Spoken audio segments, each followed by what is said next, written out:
welcome to the inaugural episode of Coach's Decision, a new sports talk show coming to you from the central coast of California. My name is Thomas Todd. My co-host Joaquin will be joining us shortly. First, I'd like to let you know our first episode is brought to you by Bruno's Barbecue Restaurant and Catering, a Scotts Valley tradition serving all of Santa Cruz and everywhere beyond. Now, this is our first episode, so we're going to get into some background. What we're going to do on this show is we're going to talk sports. We're going to talk national sports. We're going to talk Bay Area sports. We're going to talk all of our favorite things about sports. It's going to be a very good time. We're going to have reporters, bloggers, athletes, and our friends on the show. Keep up with us. We're going to have a really good time. Now, enough of that. I'm happy to introduce a new voice into our conversation, a man I've known for more than half a decade. He loves sports, but we're very different, he and I. When I zig, he zags. When I'm awake, he's asleep. When I watch baseball, he watches soccer. He is Joaquin Nagel. How you doing, Joaquin? Doing great. Thanks, Thomas. So that was the background of the show, but I want to explain to you why are we called Coach's Decision, and what is it that we do? Well, we're called Coach's Decision because here on this show, we're here to examine all of the decisions made during sporting events and what we find interesting, high-leverage situations, turning points in games. And when it really comes down to it, we get that Coach's Decision did not play. Yeah, DNP, not for rest, not for a calf injury, though I have a couple of those, maybe an ankle. But DNP because we have no skills. Exactly. All right, well, we're working on our radio skills. We want to be a 100% listener-friendly show. That's something we're both really into.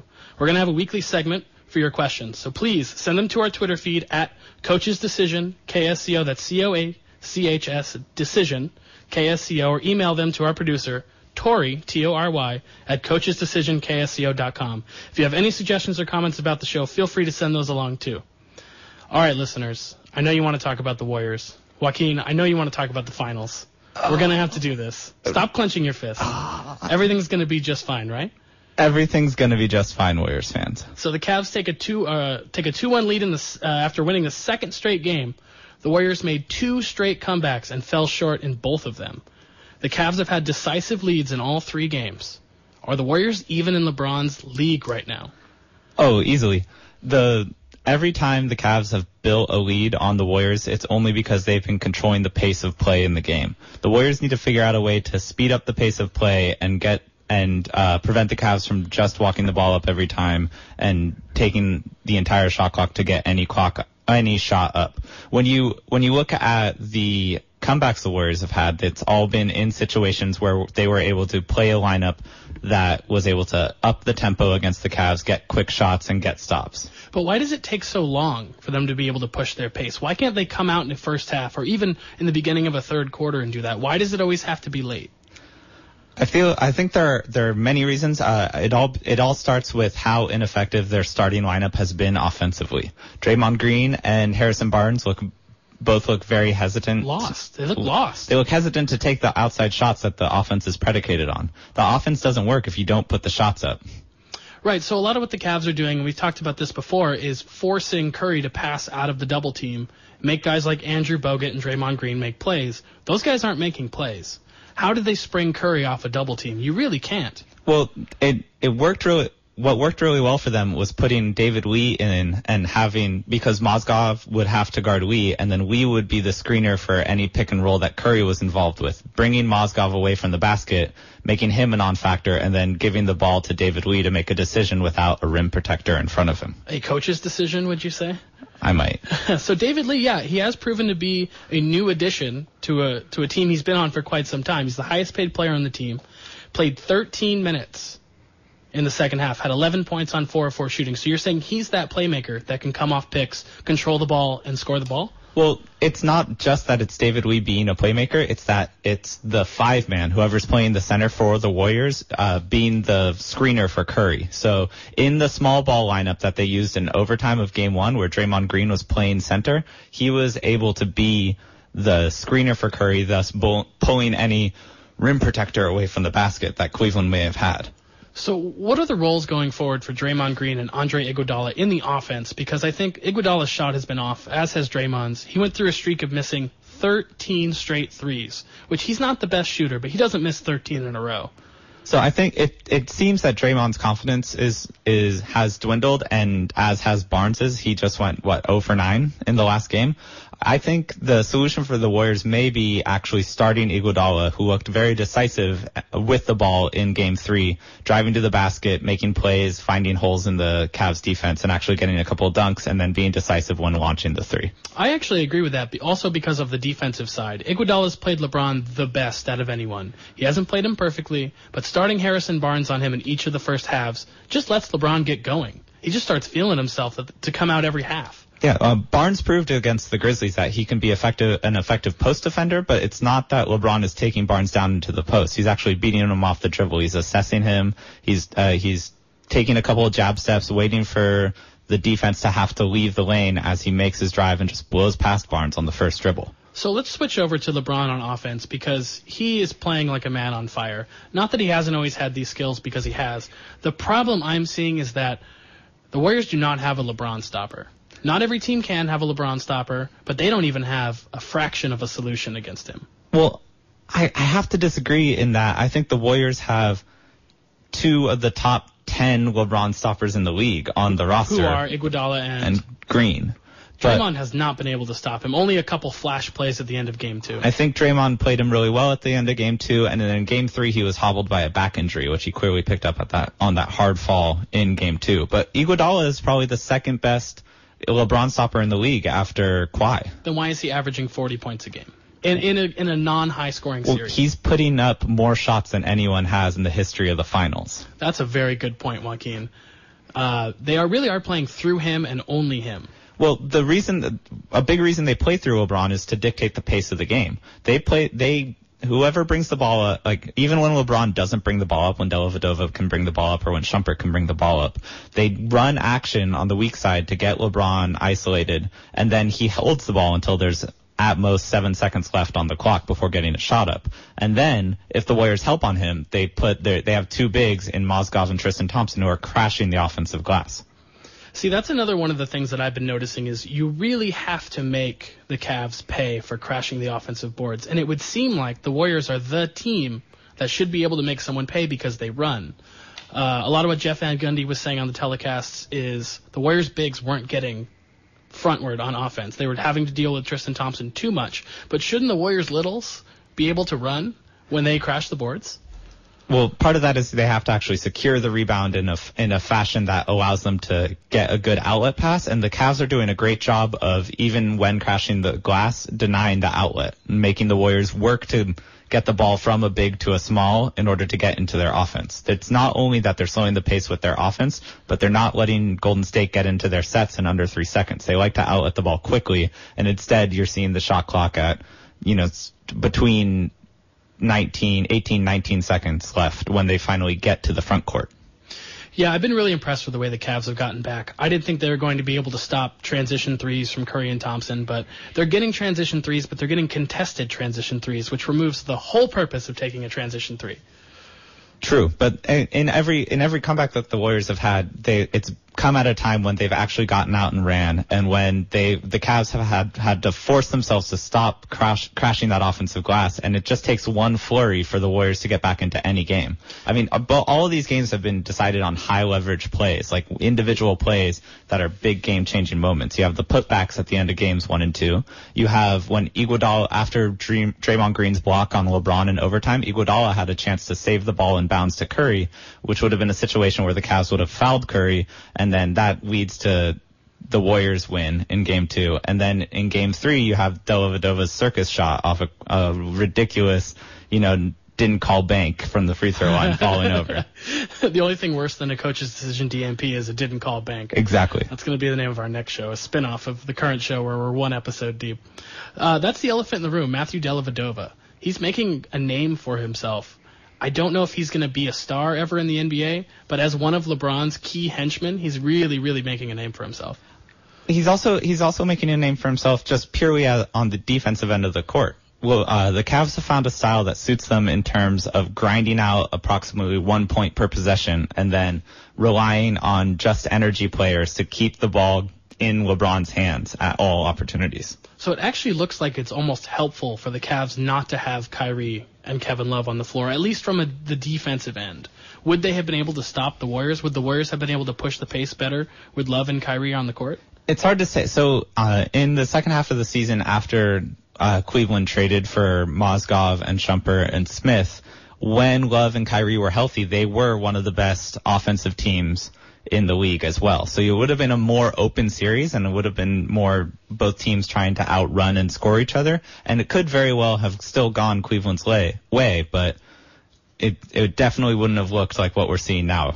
I guess the strategy from David Blatt and LeBron, whoever's coaching that team, we don't know, we may never know, Tyronn Lue, is to be able to get it into these what you called high leverage situations. Because when those occur, the teams with the championship level experience, or the players with the championship level experience, tend to rise up. Well, look at Paul Pierce and the Wizards.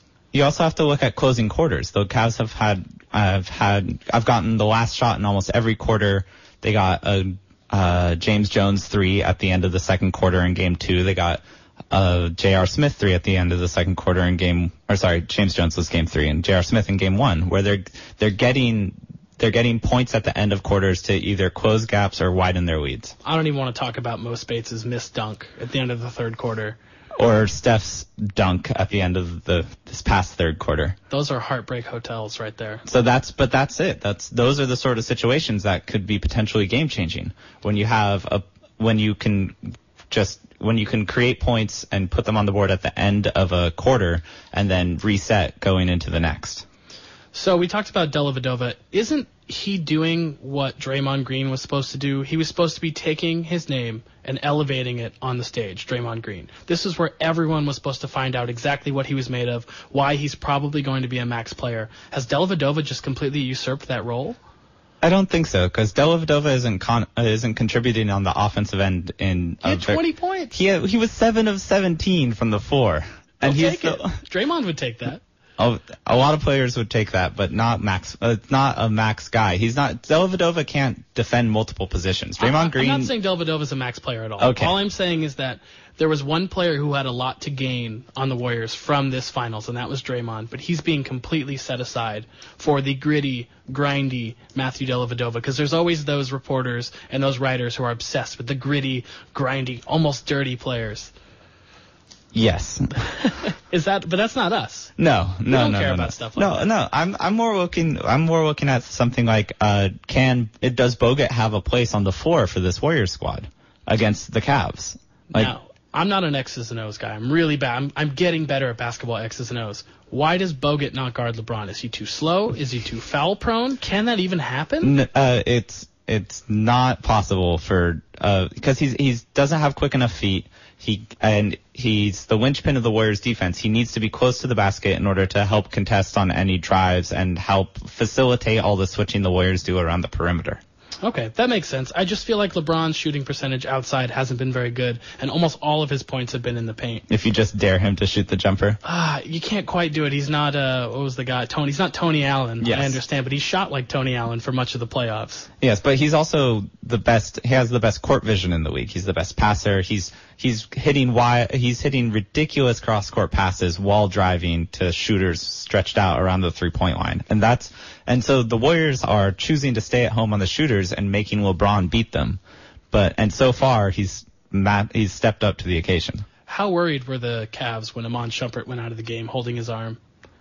If Shumpert's out, Mike Miller time. It's Miller time. The Cavs would have had almost zero chance going forward. But as is, I think the Cavs have a very realistic chance of winning this series. I do believe that if the Cavs do not win Game 4, they won't win the series. That's interesting because the Warriors are saying we have been here before. They were down 2-1 to Memphis. If the Warriors are able to right the ship, and they haven't lost 3 games in a row all season, if they're able to right the ship in Game 4, I believe that they can win the series. They've also never played the Cavaliers 3 games in a row. That's also true. All right. So we're going to go to our first sponsorship break, Bruno's Barbecue. Bruno's Barbecue and Catering in Kings Village Shopping Center in Scotts Valley, one of my favorite places in this right here county. They've got ribs, burgers, steaks, and some delicious steaks, for the moms. Mm-hmm. Not just for moms, though, Joaquin. No. I have a feeling you're one of these caveman diet guys, right? A little bit. Not a lot of carbs. Oh, a lot of greens, a lot of red meat. See, I eat a lot of those things too, but then I pile on the carbs. So they actually have something on the menu, I think, just for you. It's a New York steak salad with smoked Gouda and Francesi bread. Perfect. I'm going to eat the bread. Okay. You can have the salad. Thank you. No problem. Bruno's also has 12 beer taps. We can both agree on that. Mm-hmm. Full bar, occasionally manned by my good friend Rob. Love that guy.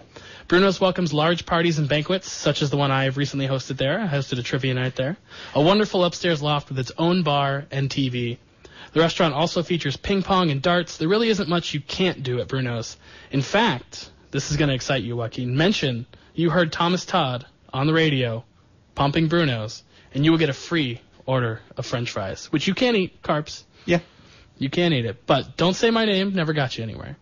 Listeners and Joaquin both. Again, Bruno's Barbecue and Catering in Scotts Valley. Mention my name and get a free order of French fries. Remember, Bruno's is just a half mile off the Mount Hermon exit in Scotts Valley in Kings Village Shopping Center. So we're going to go to our first guest, because no good show doesn't have a guest. So we're going to transition over to talk to my friend Danny about Chris Heston of the Giants' no-hitter.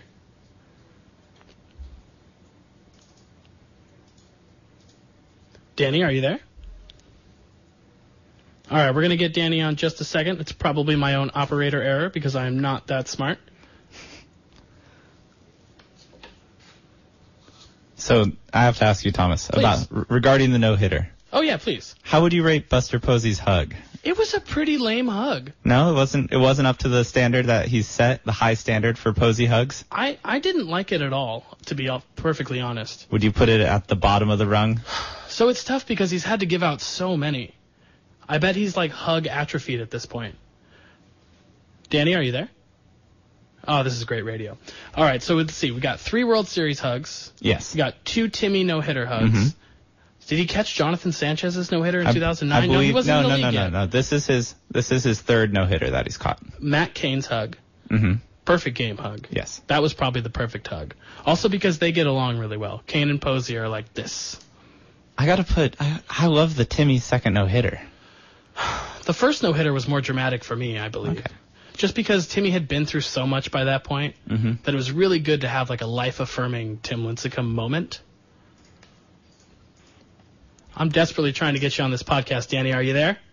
I'm here. I'm here. Oh, Daniel, so good to talk to you, my friend. I miss you, buddy. How are you? I miss you. I'm good. Thanks for having me on DNP. Well, you're going to DNP in just a second. Don't DNP all over yourself, though. That would be bad. So, Okay. Danny, you and I have been Giants fans for how long now? Giants fans together or Giants fans apart? Together. We were nothing until we were together. 2010 is when we really bonded over a successful Giants team. That was a really good year for the Giants. So look what our friendship has brought. 3 no-hitters, 2 Cy Youngs, 3 titles. Madison Bumgarner wins SI Sportsman of the Year and World Series MVP. Shouldn't Giants fans be thanking us for all of this? I believe you mean 4 no-hitters. 4 no-hitters? Oh, I didn't count the perfect game. My mistake. Thomas, come on. So who the heck is Chris Heston? Chris Heston is a 27-year-old prospect. That's not a prospect. 27-year-old pitcher who learned to throw a little harder and learned how to make his pitches drop real quick, and make them real hard to hit. Well, he was also dropping them on the elbows and backs of the New York Mets yesterday. That was an interesting spin to have his only base runners be HBPs. Yeah, he had a free hitter.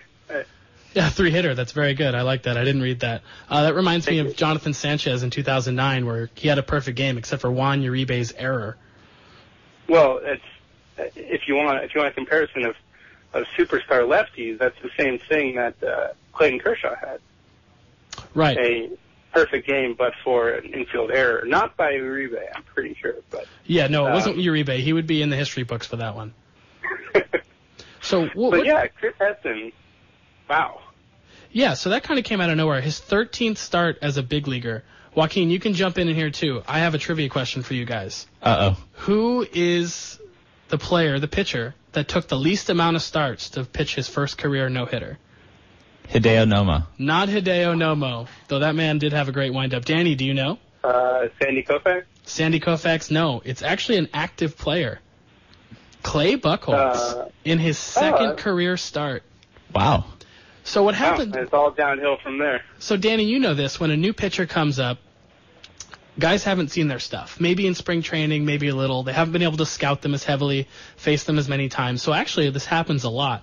Even if only including the modern era since the 1960s, there have been more than 10 pitchers who have gotten to know hitters quicker than Chris Heston. Well, and Heston's the third Giants rookie to do it. I mean, if you're looking back over the 100-something year lifetime of the Giants franchise. Which I can't do because I'm not that old. I don't have that kind of time. We should ask Hank Schulman about it sometime. Yeah, our buddy Hank at the Chronicle. We got to get him on here. He knows everything. But to talk about the adjustment that hitters make against pitchers, I mean, you can kind of see it happening with Heston, which is part of why this no-hitter was so interesting. You know, Heston's been really good in some starts, including the complete game against Houston, but then he's already had some 5 runs, 6 runs, 5 runs outings where he, in his last outing, he didn't make it out of the fourth. So do you think he ends up going the way of, say, like someone like Armando Galarraga, who was 1 out from a perfect game, and then 2-3 years later isn't even in the league? There are plenty of people who are kind of naysaying his year this year that it's not really sustainable. But I think that you have to look at kind of the changed skills. The things that made him a non-prospect aren't necessarily there anymore. I mean, he's not throwing all that much heat, but he's got great movement. He's got great location. He fits in really well with his pitching staff, which is full of guys who can't throw very hard, but get by on command and control. Do you think he stays on the staff when Kane and PV are both healthy? Absolutely. Okay. I don't think there's anything they can do. I mean, I think they're not going to have to face that question because someone's going to get hurt. But also, Heston, this is the question I asked the whole time when the whole, is Barry Zito good thing was happening in 2012. You mean when the world is emphatically saying no and you keep saying, well, maybe? Well, the question I kept asking you was, if you had to choose between Tim Lincecum or Barry Zito to win Game 7 of the World Series, who would you pick? And you said Tim Lincecum from the beginning, and I said, maybe Barry Zito. And Zito ended up having a better year. That is true. I also recognize Timmy's stuff a lot better when he doesn't have it. Real quick, let's get off the Giants. They're actually playing really well, right behind the Dodgers in the NL West. What about this Pat Venditte guy on the A's throwing with 2 hands? Have there ever been any amphibians in Major League Baseball before? The amphibious pitcher, he can throw right-handed, he can throw left-handed, he can throw underwater. Yep, he can collect flies with his tongue. He can do all kinds of things. We're referencing an AP news story that had the first ever amphibious pitcher as its headline. Well, he's certainly interesting. I mean, I think that I remember when a video of him went viral a few years ago because there was a hilarious dance between Venditti, I think it's pronounced Venditti, as a switch pitcher going up against a switch hitter. And it was the bottom of the 9s, and there were 2 outs, and the guy who was coming up to bat would represent the last out of the game. And it was the blowout game. So the guy steps up, batting lefty, and so Venditti switches to mid, starts pitching lefty. Switch hitter steps across the plate, switches. The 2 go back and forth for about 2 whole minutes. Neither one willing to accept a platoon disadvantage. Yeah, didn't they have to make a rule because of this specific game? And the next day, I'm pretty sure, MLB handed down the Pat Venditti rule. It basically says that in such a situation, the hitter gets the advantage, or the pitcher needs to declare first, and then can't change. So if in your bullpen you have Venditti, you will never be needy. Well, I mean, that's the thing, is that it was a big thing, but what I heard at the time was he's not that good. It's a great trick. Now he's finally up in the majors. He's with the A's. He's actually been warming up a few times, and just came into the A's game because Jesse Hahn is having a terrible game. But it's really interesting, and also another I was about to say amphibious, another ambidextrous pitcher just got drafted. So maybe this is maybe this is not the last time we see this. Well, especially with guys now just playing one sport growing up, they can actually try out new things. Well, and you also have to wonder, like, does that extend their stamina? Because, instead of, let's say he's a starter, instead of 120 pitches from one arm, he can throw 200 total. Well, a lot of issues with pitchers, though, in stamina comes from their legs and their arms. So I don't see it would be that big of a factor. Maybe an extra 15 to 20 pitches, which would be a big deal, obviously. But yeah. An extra 20 innings a year is huge if you can get there. But also, that's a good point. If you're a super reliever and you can throw 2-3 innings without any problem, and you get the platoon advantage every single time, except against the switch hitter. Right. And you can pitch every day or every 3 out of 4 days, 4 out of 5 days with fresh arms. That's a good point, Danny. Yeah, that's probably where I do have one final question for you, though. Yes. Did you do this appearance left-handed or right-handed? Well, my phone's on my right ear, so. Okay. That's my left brain talking right now. I think you can tell. Okay, very good. Well, Danny, we're going to let you go. Thank you for coming on. We're actually going to have you on maybe every week, maybe every other week to talk Giants, because we love talking Giants. Thank you for coming on, man. We'll talk to you soon. Yeah, thanks for having me. Go Giants, and hey, if the Dodgers lose, we're tied up. Sounds good, my man. Thank you. Thanks for having me. All right, on to our second sponsor break today. 99 bottles of beer. More beer, Joaquin. This seems to be a trend for us. On Walnut Street between Pacific and Cedar, 99 Bottles is the prime spot in downtown Santa Cruz for dining and entertainment, with drink selections from domestic to hard-to-find beers to a full bar that's literally over 100 choices to work your way through. Joaquin, you've been in 99 Bottles. Many a times. How many drinks do you think you've gotten through? Sum total. Different combinations of drinks. Ooh, I think I'm a little too regular with my habits for that. Oh, okay. What do you drink? I'm usually on the hoppier IPA side. Yeah, I had a Port Brewing India Pale Ale there that was I think it was a double India Pale Ale. It was very good. Nice. I will say it's the first place I ever had a beer by the brewery. The Ode, UERY brewery. The Ode Tart, I think it was. Okay. I don't like that brewery because that makes me say the word all weird. But, well, the drinks are in 99 Bottles' name. The food also speaks for itself. 99 has a great selection of pub food. I order the delicious chicken Philly whenever I go in, with the waffle fries, because those are a must. Also a must at 99 is Trivia Night with my friend Marisa, held every Wednesday night at 8 p.m. Those who know me know I'm the trivia guy. I love trivia so much. Marisa puts on a great show. She does audio questions, TV theme songs, one-hit wonders, all that fun stuff. And finally, for sports fans, if you're listening, I hope you're a sports fan. 99 Bottles has TVs behind the bar showing all of your local favorites, NBA Finals, Giants A's, all the things we've talked about today. Big screen TV upstairs. Great for, what do you like, Joaquin? Soccer, Thomas. And they play it willingly. Oh, they do. Oh, sad. Great sad lunches. Time. Sad times we're in. I'm very upset about that. But 99 Bottles, Pacific and Cedar on Walnut Street. Great place. Thank you for sponsoring us today. All right. Speaking of soccer. It's the best, Thomas. Well, second to basketball. It's the second best. If soccer had a good theme song, then we could use it as the intro for our show. But as it stands, we're going to stick with Round Ball Rock.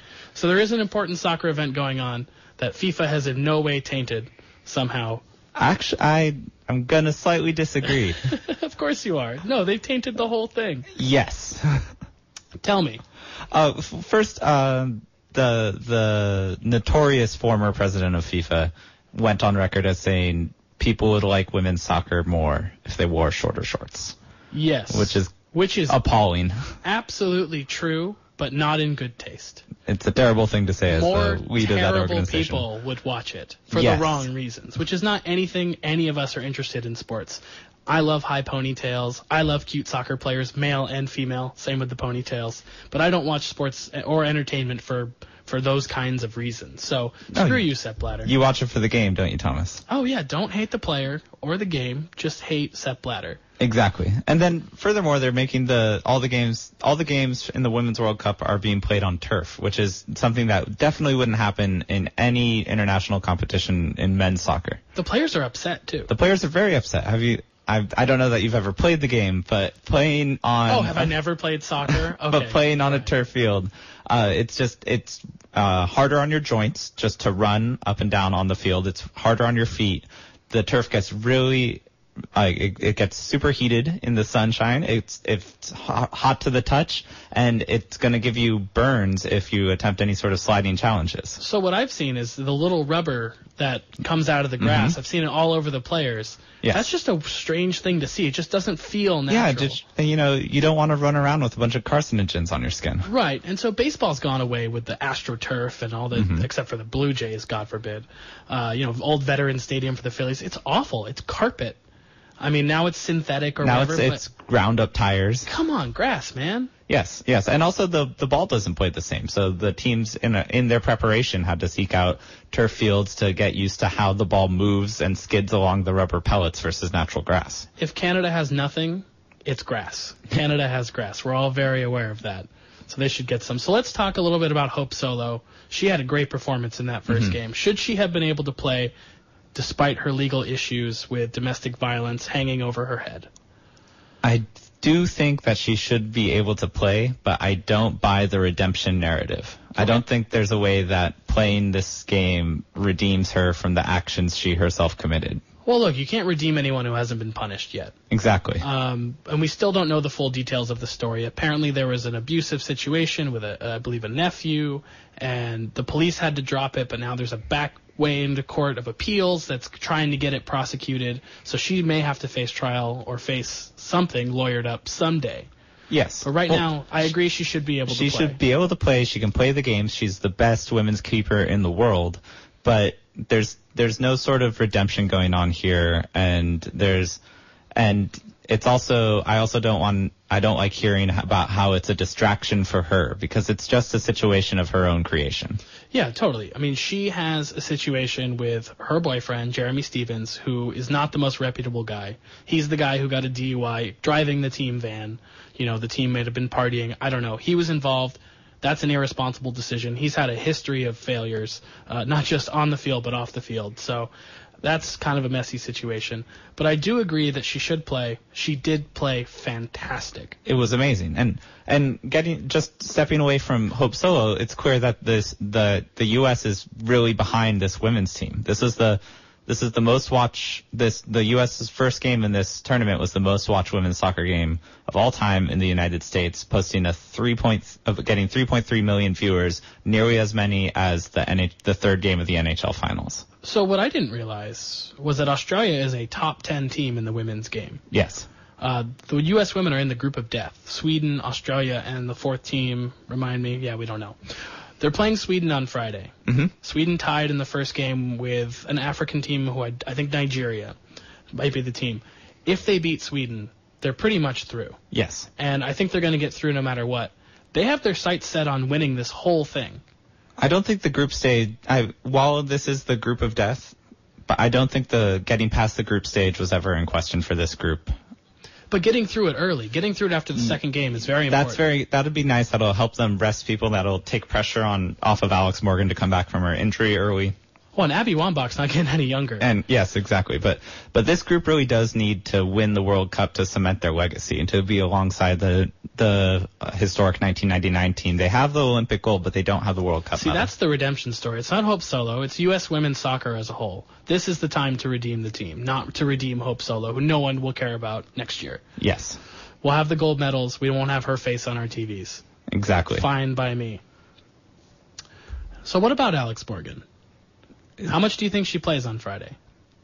I think she starts on the bench again, and I think she comes in after an hour if the game is still in question. But I don't believe that she'll be weaned on heavily, and I don't expect her to see major minutes until after the group stage. Okay. Any prediction for the final? You think it's going to be U.S.-Germany like everybody thinks? Yes. Germany won, 10-0? It wasn't pretty for the other team. Yeah. Oh, man. Okay. Well, let's move on. We're going to do another sponsorship with Bruno's Barbecue. We'd like to remind you about them. Wonderful Bruno's Barbecue and Catering. We mentioned the storefront location in Scotts Valley, which you should all go visit. But we do want to let you know that Bruno's will come to you. If you have a wedding, a holiday party, or want to service an army of strangers and feed them, Bruno's should be your first call. They will tailor their service to your budget and your every need. They literally have everything. They have food. They have drinks. They have alcoholic drinks. If you have your friends, family, or guests salivating the moment they show up to a party, it's because they saw the Bruno's logo. Because they know what they're doing. They know how to make original California barbecue. beer, wine, champagne, an in-house bartender. If you're celebrating, let's do this thing. Visit the site, brunosbarbecue.com. Call 831-GET-BBBQ. That's 3 B's followed by a Q to book your catering for your summer event. That's 831-438-2227. Thank you again to Bruno's for their part in today's show. And if you do end up dining at their Scotts Valley restaurant location, mention my name for a free basket of fries. You can't beat that kind of deal. Joaquin, this is my favorite part of our show. I'm ready, Thomas. We're going to talk soccer again. Yes. I have to try to get up for 2 separate soccer segments in the same show. Champions You can do League it. final. Yeah. I watched it. You I did. did it. How'd you feel? I felt great, except for the other team.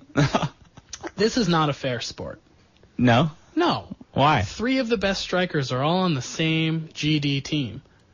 How is that possible? So, yes, Tell 3 me of the about best. the teams. Tell me about the 3 best players, and tell me why that's fair. Okay, so the 3 best attackers in the match were all suiting up for Barcelona, but that doesn't mean that this Juventus side was anything short of a great team. Tevez is a very good player. Vidal and Pogba are both destroyers in the midfield, and Buffon is one of the all-time great goalkeepers. And so Juventus sets up with three central midfielders that can all kind of play interchangeably, and they have the ability to dictate the pace of play in any game. The issue is that this specific Barcelona side is historic. It's historically good. Their attack and their midfield. So, part of it is the Barcelona, their sort of international influence, that they can attract so many players, and a lot of the players in this side are actually academy players for Barcelona. Not as much as in the past, but Iniesta, Piqué, Busquets, Messi, they all came up through the Barcelona academy system. I have to hate this team because of Suarez. I can't stand Suarez. Bite me once, shame on you. Bite me 4 times, you shouldn't play soccer anymore. Stop biting people, Suarez, please. There's a lot of literature out there you can read that will humanize Luis Suarez for you, Thomas. But he's a great human, I'm sure. A humanitarian. He doesn't bite children. Very good. Very good. Stop but in biting the heat people. of the moment, Stop biting people. From what I can see, he has stopped biting people. Great. I want one of those. For at least the past year. I want the chalkboard that you have days since Luis Suarez has bitten somebody on the field on an international camera. There's definitely a website out there that has Luis bitten another person yet. I guarantee you, you could find that. A Twitter feed that just says every no. day, no, until it happens again. Until it happens. Okay. We're actually going to open it up to some phone calls. If you'd like to call in, please call us and give us a topic, and we will chat on it. We're going to burn through a few more topics, but please, we will talk about anything. As in right now, I want to talk about Ray Rice. Okay. He didn't bite anybody. No. He did much worse. Yes. He has served his time. He is a free agent.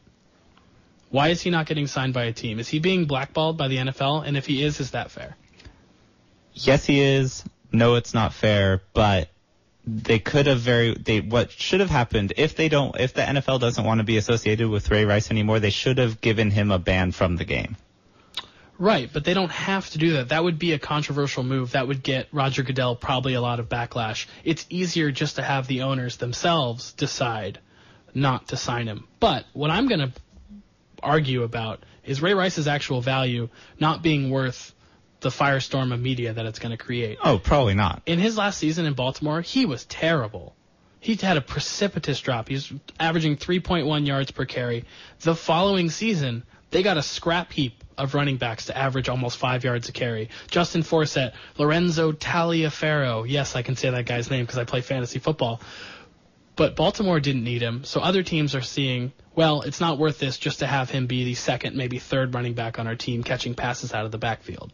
So I don't see it as being blackballed. I see it as just your talent doesn't match up. assessment. When Michael Vick got out of jail, he still had upside. He still had a world of talent that teams could access. Plaxico Burress, same thing. He could still catch touchdowns in the back of the end zone. Does Tim Tebow have this world of talent that he keeps on getting signed? He's going to be the first man to ever play football on the moon. And that's going to be the most fascinating thing that happened in his career. Okay. So, good luck, Tim Tebow. But no, seriously, I want Ray Rice to get signed because I think good football players should play football. But I understand why the owners wouldn't sign him because of his lack of recent success. Do you think he's a strong potential in-season acquisition for a team? Definitely. Some team's going to get desperate, someone's going to get hurt, and they're going to take a chance on Ray Rice. But they don't want to sit here with the whole offseason in front of them, having to answer questions all the way through week 1. No one wants to sit there with the whole football offseason in front of them, having to listen. The football offseason is so long. It's brutal. It's really long. I don't like it at all. They're already starting up fantasy football leagues. I'm not ready yet. I've still got baseball. You didn't do your scouting? I'm going to. Is there an OTA fantasy? Oh, I bet there is. There's lots of fantasy things. Our next story has to do with that. Okay. There's a Tony Romo-backed fantasy football convention that the NFL has essentially blackballed itself. They banned the players from appearing because it was being held at a casino. 100 NFL players, including Tony Romo and other big-name players, are going to appear at this fantasy football convention being held at the Sands Resort in Vegas. This is not allowed by the NFL. NFL players cannot do mass appearances at places of gambling. It's just a league rule. But it's so outdated. It doesn't reflect the current way that fans interact with the league. Everyone who pays attention to football pays attention to the betting lines. People are talking about prop bets, who's going to score the first touchdown in the Super Bowl, and this sort of rule is just the NFL sticking their head in the sand like they're an ostrich. I don't even think it's that. I read an article that said it's probably financial. Tony Romo came out and said the NFL wasn't invited to the party, so they're jealous that we're off doing our own thing en masse without their backing, without them getting any money, and they just got caught off guard because they didn't even tell the fantasy football convention that they couldn't have this. They back-channeled it. They told the NFL Players Association that they couldn't do it. The players ignored them because, who listens to a directive from their boss? So, I don't know. I thought it was classless that the only reason they didn't want to do this was because of money. Yes. The NFL is going to frustrate me into the ground. It's my favorite sport. It's going to frustrate me into the ground. All right, I think it's time to bring on producer Tori. We're going to do that in just a second. One more question. Mo Cheeks possibly joining Billy Donovan's staff? I think it's a great decision for the Thunder. It's kind of mirroring what the Warriors did this year with having two very experienced assistant coaches for first-year head coach Steve Kerr, one of whom has head coaching experience in the league. So bringing in Mo Cheeks to pair with Monty Williams as Billy Donovan's top assistants makes a lot of sense for the Thunder. So Billy Donovan is a very respected college coach. Billy Donovan is a very respected coach in general, but not by a lot of NBA players, mostly because they just don't know who he is. A lot of these guys didn't go to college for very long. He coached Joaquin Noah. He coached, Brewer, a bunch of players, David Lee. But bringing in Mo Cheeks and Monty Williams, that tells players, hey, we mean business. You like these guys. We know you like these guys because you like playing for them. Yeah, both of those guys are known as players coach, especially Monty Williams, and he especially fits with the Thunder, given his experience working with Team USA this past summer and summers prior, and working with Durant and Westbrook. Yeah, I think it's a very good idea. I think the players are going to buy into Donovan's system. We'll have to see how it translates. Monty Williams might have gotten shafted out of New Orleans. He might be going the Alvin Gentry role and trying to use this to springboard himself into a new job. I think he's doing the right thing in terms of staying in the league and continuing to work with players, unlike other fired head coaches who went back to broadcasting. There's just this 15 to 20 guy rotating cast of NBA coaches, guys like Jacques Vaughn or Mo Cheeks, who just rotate in and out of jobs and who aren't really good enough to stick and make a dynasty, but I think a lot of those guys have places as top assistants. Right. I agree with that. They don't all have to be Luke Walton. Yes, they don't all have to be Luke Walton, but not everyone gets to be Tom Thibodeau. Or Tyronn Lue. Your boy Tyronn Lue. All right, we're going to bring on producer Tori for Tori Topics. This is an opportunity for Joaquin and I to flex our sports muscles. Tori's going to ask us questions, and we have quick answers. Go ahead, Tori. Well, good evening, boys. Oh, I should turn on your microphone. There you go. Hello, Tori. Good evening, boys. Talking to your mic, Tori. Come on now. I am talking into my mic. All right. You have the best voice out of the three of us, I'm just going to say. We've absolutely shafted you, having you on in the last part of the show. You're saving me for last, because I'm the best. Because we're awful. We just did an awful job, so you need to save us right now. Bring us home. First question. All right. So, does Golden State have what it takes to become a dynasty? A dynasty? Well, they got to win one title first. I think not one, not two, not three. Potentially, it's going to require A, winning this title, and B, repeating repeating another high level of performance during the regular season in terms of offensive and defensive efficiency. Well, what have you always needed for a dynasty? You need a core. You need a centerpiece. And the Warriors have an advantage in having Steph Curry on such a low contract given his skill set. Right, so you need at least 2 players. Mm-hmm. And Steph Curry's going to be one of them going forward. They're not bailing on the Steph Curry era. He's not tradable. He's not signable by anyone else. He's going to be a Warrior, not for life maybe, but for the very near and short-term, medium-term future.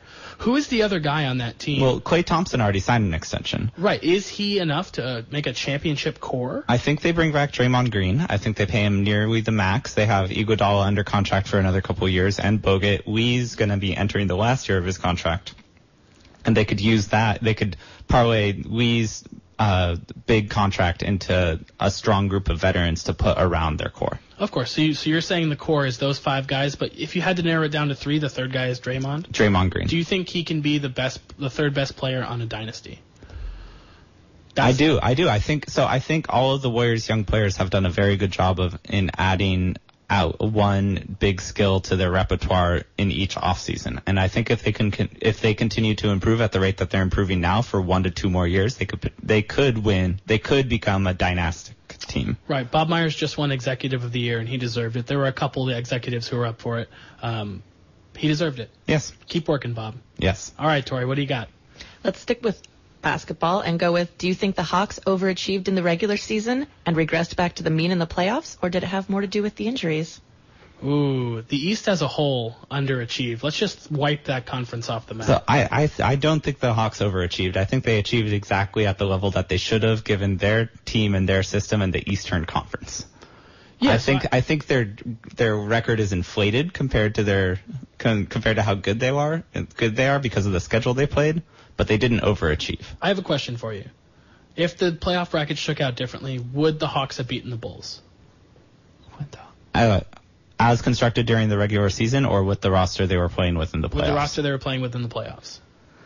I think that series goes 7. I think the Hawks win because of home court advantage. Interesting. I have Chicago taking that series if they play. But I'm going to say if they met in the second round and Korver's healthy and they can play the way they were over the first 2 rounds, I do think they could have beat the Bulls in 7. Korver was a non-factor in the playoffs, even before the injury. You don't think Chicago could have shut him down like every other team did? I don't think that Chicago had the personnel to stop the rest of the Hawks team if they had someone glued to Kyle Korver. Okay. All right. Next topic, Tori. All right. Who are some NFL players that regularly get left out of the all-time great lists, even though they are worthy of the accolade? Oh, that's an interesting one. I mean, there aren't enough punters and kickers in the Hall of Fame. I think that's ridiculous. There's like 2 or 3, like Ray Guy, Jan Stenerud, and there's really nobody. I want to see guys like Pete Stojakovic, Jason Elam. I want to see Morton Anderson in the Hall of Fame. These are the guys I want to see because they do the dirty work when no one else wants to do it. No one else wants to kick that field goal. They're up, like Morton Anderson's up there on the career points list. Absolutely. And he's not in the Hall of Fame. Absolutely. No, that's ridiculous. There are backup quarterbacks. There are backup linemen. There are lots of wide receivers on every team. There's only one kicker. How about offensive linemen? More of them need to go in as well. That's harder to spy as talent. A guy can toil away for 10 years, and the only way you know he's good is that he's been there for 10 years. So it's harder for those guys to get noticed because they don't score touchdowns. But given that they're harder to notice, there have to be some all-time greats that just don't get brought up, right, Thomas? Absolutely. Do you have one in particular? No. See, but I've noticed guys, Anthony Munoz is in the Hall of Fame. He was a great player for the Bengals for many years. Guys like Willie Roaf on the Kansas City Chiefs were awesome for years and years. So those guys do get accolades. I just want to see more kickers. Can I take this moment to proclaim my undying love for Sebastian Janikowski? You can, except that he is a large, big dummy. And bless his heart. He is just one big, thick, meaty leg, and that's all he does. And he does it well. He does it well. Fantastically. Of course you like Janikowski. All right. Going along with that, who are some players that regularly get mentioned in the all-time great debate, even though they're nowhere near worthy? Are we talking about football still? Yes, still football. That's not a fair question. You're asking me to shoot down Hall of Famers right now? Of course. Paul Hornung. Let's get rid of that guy. No, I can't shoot down any guys. I know there's a lot of borderline guys making it into the Hall of Fame. Let them all in. If I've heard of you and you have 20 touchdowns, get in the Hall of Fame. So the thing about the all-time great sort of debates is everyone loves to say that there's some guys that are pantheon and there are other guys that deserve to be in the conversation. If you're not going to make it, if you're not going to be considered pantheon, why do you deserve to be in the conversation? Yeah, absolutely. But why isn't Don Beebe in the Hall of Fame? That guy played in a bunch of Super Bowls. He was tiny. He was white. He got hit a lot. It was fun. That was a fun era. I love the Don Beebe era. You're thinking of the Hall of Fame more as a place where we remember people fondly than as a place where we recognize who achieved the most. What are Hall of Fames? Baseball has completely ruined the ideas of Hall of Fames for me. Halls of Fame, sorry. Mm-hmm. Well, the NBA doesn't have a Hall of Fame. There's a basketball Hall of Fame, but there's no NBA Hall of Fame. Which I like. As a college basketball supporter versus you as a big NBA guy, I like that there's just a sport called basketball, and then it has its own separate Hall of Fame. Because there's probably football players in Germany that deserve to be in the Pro Football Hall of Fame. Put Jim Thorpe in. Is he in? Hopefully. He should be in every Hall of Fame. All right, Hall of Fame producer Tori, next one. Lightning round. Best nickname in baseball. Joaquin, go. Oh, the big unit. That's a good one, Randy Johnson. There actually is an under-the-radar one that not a lot of people know about, and it's based on a basketball nickname. Pablo Sandoval is not just the Panda. He is the round mound of pound. Oh, my. Thank you, Sir Charles. Charles Barkley, famously the round mound of rebound. Doc Ellis, anyone named Doc Holliday for Roy Halladay. Those are all great nicknames. Anything 1800s oriented is great. Old Hoss Radburn, everybody's favorite Twitter account. Look that guy up. All right, one more question, Tori, real quick. Oh, God. So why isn't the MLB draft a bigger deal? Because those guys won't be in the league for years. And most of them will never be in the league. I mean, the Astros just called up a shortstop. They just called up their top prospect, who's a shortstop, and they drafted another one because they don't care. They don't need to care. None of those guys are going to be in the league. All right, closing remarks time. I think this has been fun. I hope you guys enjoyed listening to Coach's Decision. I enjoyed hosting it. I enjoyed talking. It's time for some thank yous and some self-promotion. You can find all the episodes on Coach's Decision on iTunes by searching the name, or on YouTube at Coach's Decision.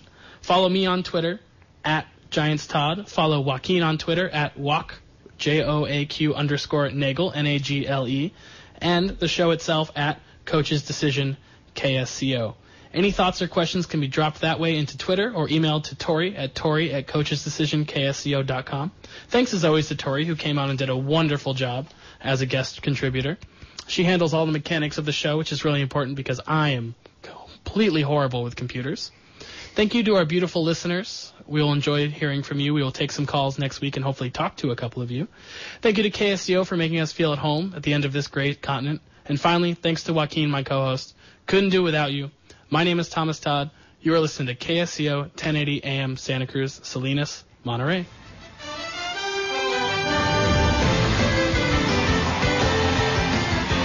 Your source for news, sports, traffic, and weather. AM 1080, KSCO, Santa Cruz, San Jose, Salinas, and Monterey.